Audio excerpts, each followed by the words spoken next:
জামাত ক্ষমতায় আসলে কওমি মাদ্রাসা থেকে যারা পাশ করে বের হয়েছেন তাদেরকে মসজিদ এবং মেহরাব থেকে বিদায় করে দেওয়া হবে। এরা মিথ্যাবাদী বলা হয় কওমি মাদ্রাসা বন্ধ করে দেওয়া হবে। আমি আল্লাহকে সাক্ষী রেখে আপনাদেরকে সাক্ষী রেখে বলছি, কওমি মাদ্রাসা আমাদের কলিজা, কওমি মাদ্রাসা আমাদের হৃদয়। ইসলামী শিক্ষাটা তারাই এখন ধরে রেখেছেন। আলিয়ার শিক্ষা সংকুচিত হয়ে এসেছে। আমরা সেই আল্লাহর উপর বিশ্বাস করি যিনি কুরআন নাজিল করেছেন। সেই কুরআনের অসংখ্য হাফিজ তৈরি হয় কওমি মাদ্রাসা থেকে। তারা আমাদের মাঝে লাগাতে চায়, বাঁধাতে চায়। আমরা সবাই ইনশাআল্লাহ হুঁশিয়ার আছি, আমরা কারো ওয়াসওয়াসাতে পা দেব না ইনশাআল্লাহ। জুলাইয়ের আগে আমরা রাজনৈতিক দলগুলো বহু চেষ্টা করেছি, জীবন দিয়েছি, আয়নাগরের সঙ্গী হয়েছি, জেলে গিয়েছি, পঙ্গু হয়েছি, ঘর বাড়ি ছাড়া হয়েছি, কিন্তু আমাদের নেতৃত্বে পরিবর্তন আসে নাই। পরিবর্তন এসেছে আমাদের সন্তান সন্ততির নেতৃত্বে।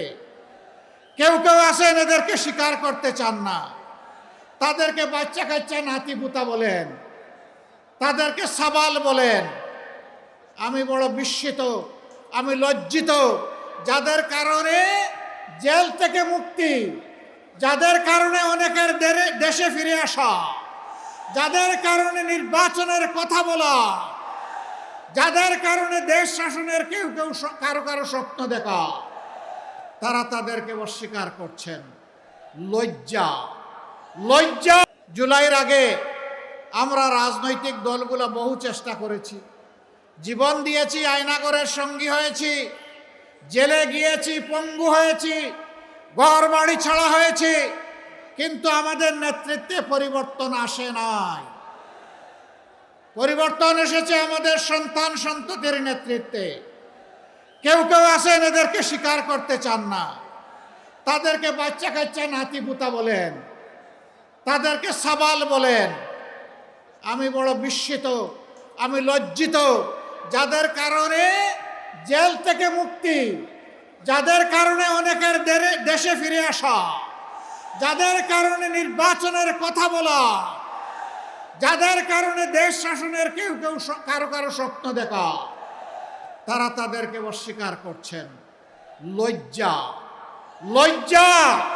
এটা মেনে নেওয়া যায় না।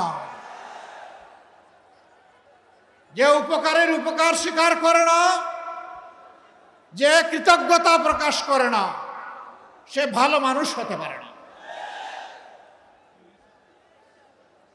দেশবাসী রাজনীতির পুরানা বন্দোবস্তে দেখেছে, 54 বৎসর দেখেছে, সেই বন্দোবস্ত ফ্যাসিবাদ তৈরি করেছে, মানুষের অধিকার হরণ করেছে, দুর্নীতির স্বর্গরাজ্যে পরিণত করেছে, চাঁদাবাজিতে জনগণকে অতিষ্ঠ করেছে, জনগণের কিনা অস্ত্র দিয়ে জনগণের বুকে গুলি ছুঁড়েছে।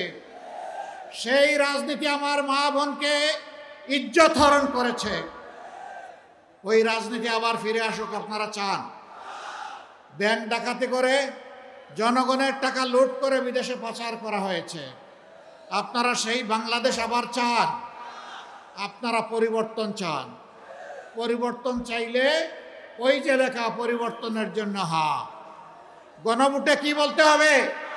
সিল প্রথম কোনটাতে মারতে হবে? হা বুটে সিল মারতে হবে। আপনারা সবাই হা বুটে সিল মারবেন?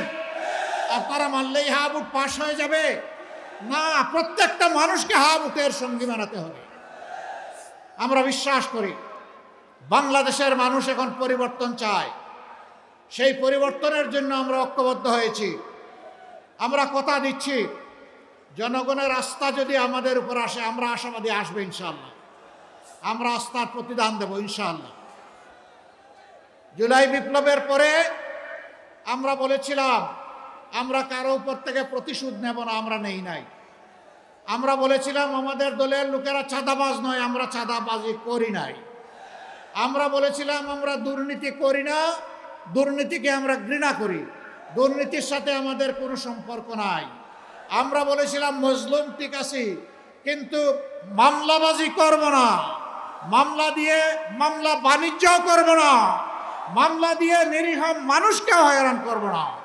আমরা কথা রেখেছি, আমরা এবার কথা দিচ্ছি, জনগণ যদি তাদের পবিত্র মূল্যবান ভোট দিয়ে এই জোটকে, এই ঐক্যকে নির্বাচিত করে, আমরা কথা রাখবো ইনশাআল্লাহ। আমরা কি রাখবো? প্রথমত আমরা জাতিকে আর বিভক্ত হতে দেব না। আমরা পুরানা কাসুন্দি নিয়ে কামড়া কামড়ি করব না। আমরা পিছনের দিকে দৌড়াবো না। আমরা যুবকদের স্বপ্নের অগ্রগামী বাংলাদেশ দেখতে চাই। যুবকরা, আমরা তোমাদের হাতে বেকার ভাতা তুলে দেব না। তোমরা বেকার ভাতা পাওয়ার জন্য কোনো দাবি জানাও নাই। আমরা বেকার ভাতা দিয়ে তোমাদেরকে অপমানিত করতে চাই না। আমরা তোমাদের হাতগুলোকে দক্ষ কারিগরের হাত হিসাবে গড়ে তুলব ইনশাআল্লাহ। প্রত্যেকটি হাতে আমরা ইনশাআল্লাহ মর্যাদার কাজ তুলে দেব। সেদিন প্রতিটি যুবক গর্বের সাথে বলবে, আমি বাংলাদেশ। আমাকে দেখে বুঝে নাও বাংলাদেশ কি জিনিস। আমরা সেই বাংলাদেশটি গড়ে দিতে চাই। আমরা বাংলাদেশের নেতৃত্ব যুবকদের হাতে তুলে দিতে চাই। প্রস্তুত আছো যুবকরা?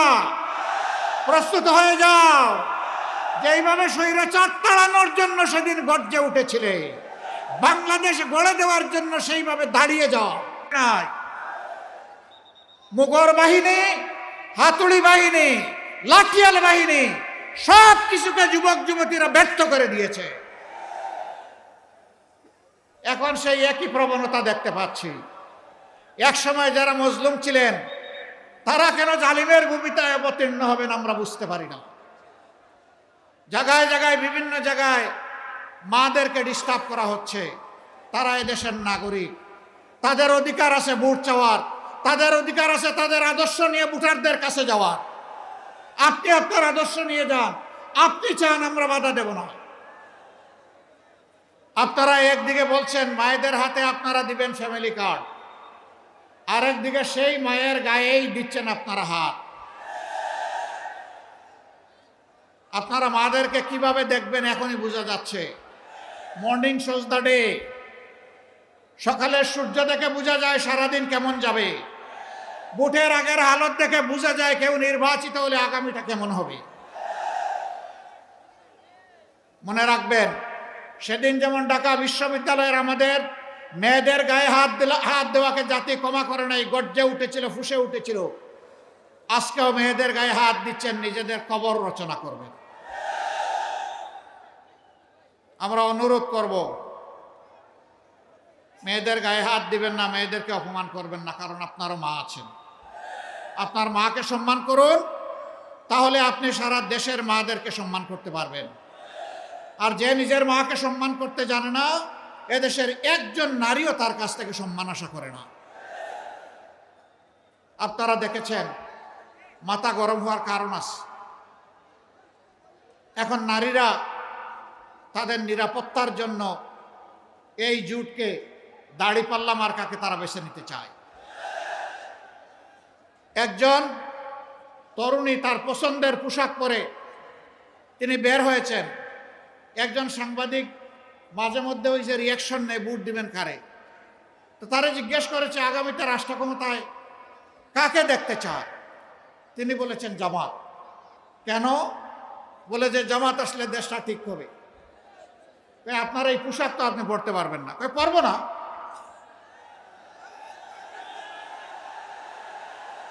বলে যে এই পোশাক বদলাতে হবে। বদলাবো। এরপরে জিজ্ঞেস করেছে জামাতের কোন জিনিসটা আপনার ভালো লাগে, পছন্দ হয়। জামাত, পুরাটাই আমার ভালো লাগে। এগুলা দেখার পরে মাথা ঠিক থাকবে? ঠিক রাখতে হবে। যদি গণতন্ত্রে বিশ্বাস করে থাকেন তাহলে অন্যের মতামতকে প্রাধান্য অবশ্যই দিতে হবে।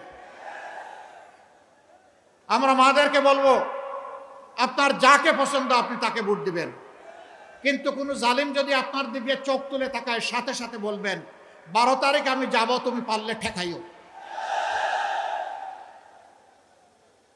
যে মায়েরা শরীফ উসমান হাদির মতো সন্তান জন্ম দেয়, আবরার ফাহাদের মতো সন্তান জন্ম দেয়, আবু সাইদের মতো সন্তান জন্ম দেয়, সেই মায়েরা আল্লাহ ছাড়া কাউকে পাত্তাই দেয়।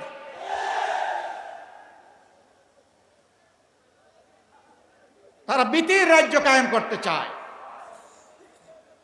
সম্মানিত ভাইয়েরা, বয়কে যে জাতি ইতিমধ্যেই জয় করে ফেলেছে, এই জাতিকে হিসাব করে কথা বলবেন।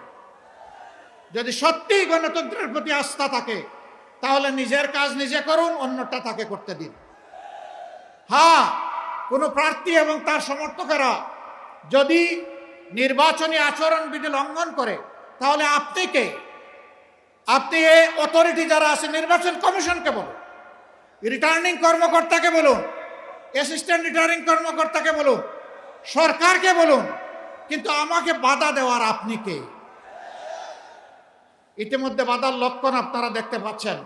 ঢাকার রাজপথে আমাদের কলিজার টুকরো বিপ্লবের প্রতীক হাদিকে হত্যা করা হয়েছে। শেরপুর জেলা একটি উপজেলা জামাতের সেক্রেটারি মৌলানা রেজাউল করিমকে হত্যা করা হয়েছে নির্মমভাবে। হত্যা করে কারো গতি থামাতে পারবেন না। যেই দলের নেতারা আসতে আসতে ফাঁসির তক্তার উপর দাঁড়াতে থাকে, তাদেরকে ভয় দেখান। ভয় আমরা আল্লাহ ছাড়া কাউকে করি না। আমরা প্রতিশ্রুতিবদ্ধ। আমরা যুবকদেরকে, যুবতীদেরকে কথা দিয়েছি, আমরা মা বোনদেরকে কথা দিয়েছি, আমরা তাদের আকাঙ্ক্ষা পূরণ করার জন্য প্রয়োজনে জীবন দিব, কিন্তু হার মানব না। প্রিয় লক্ষ্মীরবাসী, আপনারা সংগ্রামী জাতি, আপনারা কারো কাছে হার মানেন নাই। এই জায়গায় এক খুনি, আমার লজ্জা হয় তার কথা বলতে। জেলে তার সাথে আমার একবার দেখা হয়েছিল, এরপরে আর আমি দেখা করতে চাইনি। আমার ভাই ডাক্তার ফয়েজ আহমদকে তার বাসার 3 তলার ছাদে নিয়ে সেখানে শারীরিক নির্যাতন করে জীবন্ত দেহটা নিচে ফেলে দিয়েছিল। তিনি কার ক্ষতি করেছিলেন? তিনি তো গরিবের বন্ধু ছিলেন, তিনি তো গরিবের ডাক্তার ছিলেন, তিনি তো অসহায় মানুষের অভিভাবক ছিলেন। তার উপরে এই অত্যাচার, এটা শুধু লক্ষ্মীপুরে নয়, সারা দেশে এটা হয়েছে। আমরা এই পরিবেশ আর আসতে দিব না ইনশাআল্লাহ। দেশবাসী এখন একাট্টা, চারিদিকে এখন জোয়ার শুরু হয়েছে মুক্তির পক্ষে, 13 তারিখ থেকে নতুন বাংলাদেশ দেখার পক্ষে। মহান আল্লাহর দরবারে আমরা কাতর কণ্ঠে আরজ করি, হে আল্লাহ, তুমি সেই বাংলাদেশটা আমাদেরকে দান করো। লক্ষ্মীপুর অনন্য একটা দিক থেকে, এই লক্ষ্মীপুরে বহু বড় বড় খ্যাতনামা জাতির বিশিষ্ট রাহবার আলিমদের জন্ম হয়েছে এই লক্ষ্মীপুরে। অনেক জাতীয় নেতাদের জন্ম হয়েছে এই লক্ষ্মীপুরে।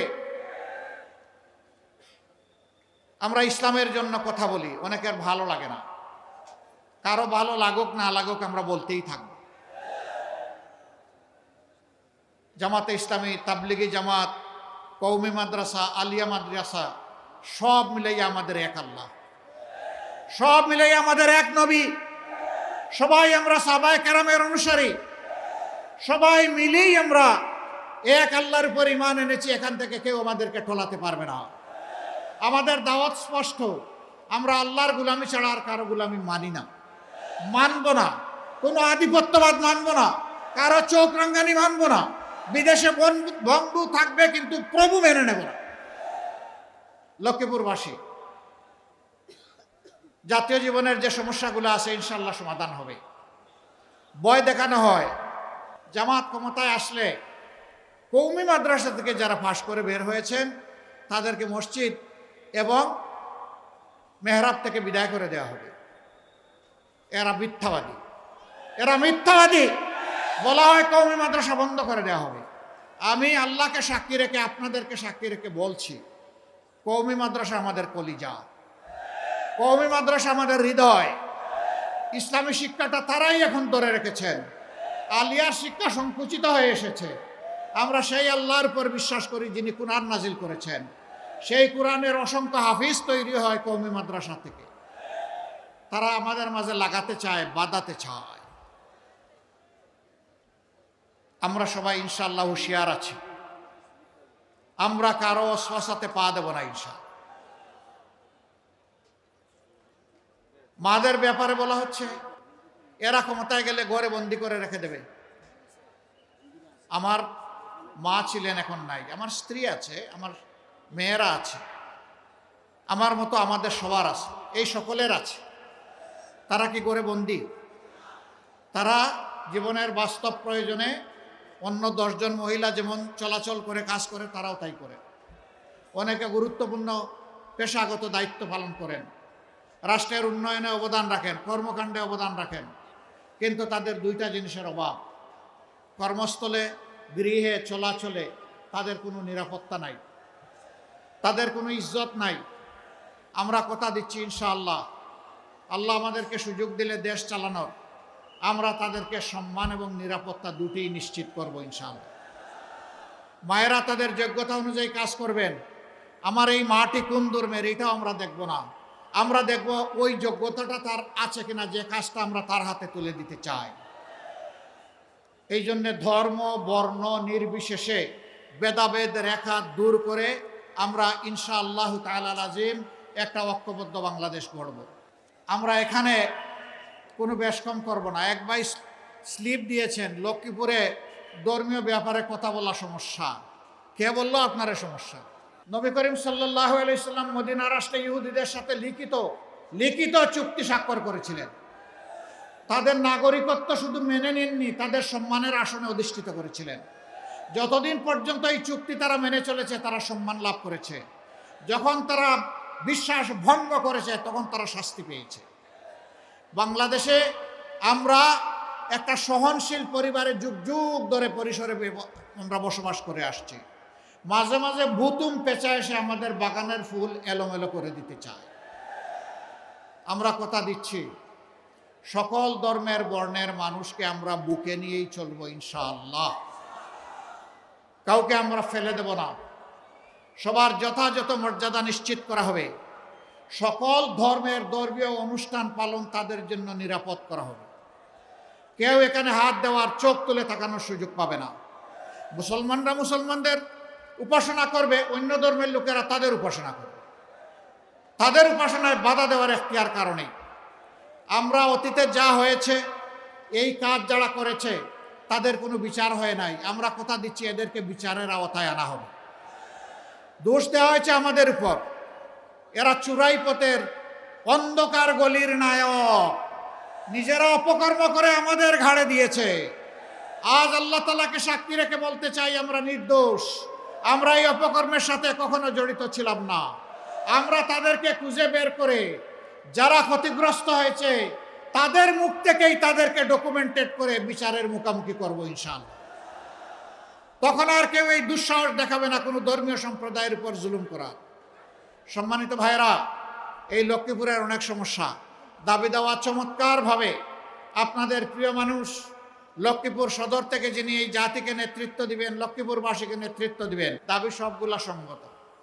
আরেকটা দাবি তিনি করেন নাই, সেটা আমি যোগ করে দিই। এশিয়ার বৃহত্তম মৎস্য প্রজনন কেন্দ্র ছিল এই লক্ষ্মীপুরে। লুটপাট দুর্নীতি করে এটাকে হত্যা করা হয়েছে। আমরা এটাকে জীবন দিব ইনশাআল্লাহ। বাকি যে দাবিগুলা করেছেন সব সঙ্গত, একটা একটা করে ইনশাআল্লাহ সব পূরণ হবে। তবে আপনাদের সাথে বসেই আমরা ঠিক করব কোন দাবিটা আগে পূরণ হওয়া উচিত। যেটা আপনারা বলবেন সেটাই হবে। আপনাদের অর্থের পাই পাই হিসাব আপনাদের কাছে তুলে ধরা হবে। মেঘনা নদীর বাঁধ নির্মাণ সম্পর্কে বলা হয়েছে বাজেট আসে পেটের ভিতরে চলে যায়, নদীর পারে যায় না। আমরা নদীর পারে সেই বাজেট নিয়ে যাব ইনশাআল্লাহ। কারো পেটের ভিতরে ওভাবে ঢুকতে পারবে না। হ্যাঁ, ঢুকবে যারা সেখানে কাজ করবে, সেই সমস্ত কর্মচারী কর্মকর্তারা তাদের ন্যায্য পাওনা পাবে। কেউ চুরি করতে পারবে না। অতীতে রাষ্ট্রের সম্পদ চুরি করে বিদেশে যারা পাচার করেছে, আমরা কথা দিচ্ছি আল্লাহ আমাদেরকে দায়িত্ব দিলে আপনাদের বুটে ওদের পেটের ভিতরে হাত ঢুকিয়ে বের করে আনবে। এই অর্থায়নে রাষ্ট্রীয় কোষাগারে যোগ করা হবে। ন্যায্যতার ভিত্তিতে বাংলাদেশে উন্নয়ন করা হবে ইনশাআল্লাহ। কারো প্রতি কোনো বৈষম্য করা হবে না। প্রধানমন্ত্রীর বাড়ি কোথায় ওঠা দেখা যাবে না, বরঞ্চ কোন এলাকা সবচেয়ে বেশি বঞ্চিত সেইটাই আগে চিহ্নিত করা হবে ইনশাআল্লাহ। বিচারের ব্যাপারে আমাদের কথা সাফ। আমরা সমাজে ন্যায় বিচার কায়েম করতে চাই। শিশু থেকে আবাল বৃদ্ধ বনিতা সকল ধর্ম বর্ণ মানুষের জন্য একই বিচার। একজন সাধারণ মানুষ যেই অপরাধ করলে তাকে বিচারের মুখোমুখি করে শাস্তি দেওয়া হবে, একই অপরাধ দেশের প্রধানমন্ত্রী কিংবা রাষ্ট্রপতি যদি করেন তাদেরকে ছাড় দিয়ে এই বিচার কথা বলবে না। একই বিচার তাদের জন্য আরোপ করা হবে। কোনো দায় মুক্তি নাই, কোনো ইম্পিউনিটি নাই। অপরাধী যিনি অপরাধ করেছেন শাস্তি তাকে পেতেই হবে। এগুলা যারা ভয় করে তারা জনগণের এই উত্তাল সমুদ্রকেও ভয় করে। আজকে শুধু লক্ষ্মীপুরে না, সারা বাংলাদেশে ন্যায় ইনসাফের পক্ষে গণজোয়ার সৃষ্টি হয়েছে। ইনশাআল্লাহ হা ভোটের পরে 12 তারিখ 11 দলের যার যেখানে দেওয়া হয়েছে সেইটাকে জয়ী করার মাধ্যমে জনগণের সরকার কায়েম হবে ইনশাআল্লাহ। আমরা বলেছি আমরা জামাতে ইসলামের সরকার কায়েম করব না। আমরা বলেছি আমরা জামাতে ইসলামের বিজয় চাই না। আমরা বলেছি জনগণের সরকার কায়েম করতে চাই। আমরা বলেছি 18 কোটি মানুষের বিজয় চাই। সেই বিজয় আমরা নিশ্চিত করতে চাই মহান আল্লাহ তাআলার সাহায্যে বিইজনিল্লাহ। প্রিয় লক্ষ্মীপুরবাসী, আজকে যে কথাগুলো আপনাদের এখানে বলে গেলাম এটা আপনাদের কাছে আমানত। আমাদের সালাম নিয়ে ঘরে ঘরে ছড়িয়ে পড়ুন। আমাদের ভাই বাবা সবাইকে উদ্বুদ্ধ করুন। আমাদের মা বোনদেরকে উৎসাহিত করুন। তাদেরকে বলুন আপনাদের জন্য আমাদের লড়াই শুরু হয়েছে, এটা শেষ হবার নয়। আপনাদের মর্যাদা যেদিন প্রতিষ্ঠিত হবে সেদিন ফুল স্টপ, সেদিন থামবো, এর আগে আমরা থামবো না। আমি বিশ্বাস করি লক্ষ্মীপুরবাসী এবারকার নির্বাচনে একটি ইতিহাস রচনা করবে। সেই ইতিহাস হবে ন্যায় ইনসাফের পক্ষে। সেই ইতিহাস হবে বাংলাদেশকে চাঁদাবাজ মুক্ত করার পক্ষে। সেই ইতিহাস হবে দুর্নীতিবাজ মুক্ত করার পক্ষে। সেই ইতিহাস হবে অর্থনৈতিক মুক্তির পক্ষে। সেই ইতিহাস হবে বেকারত্বের বিরুদ্ধে। ইনশাআল্লাহ সেই বাংলাদেশ গড়ার জন্য আমি আপনাদের সবাইকে আহ্বান জানাচ্ছি।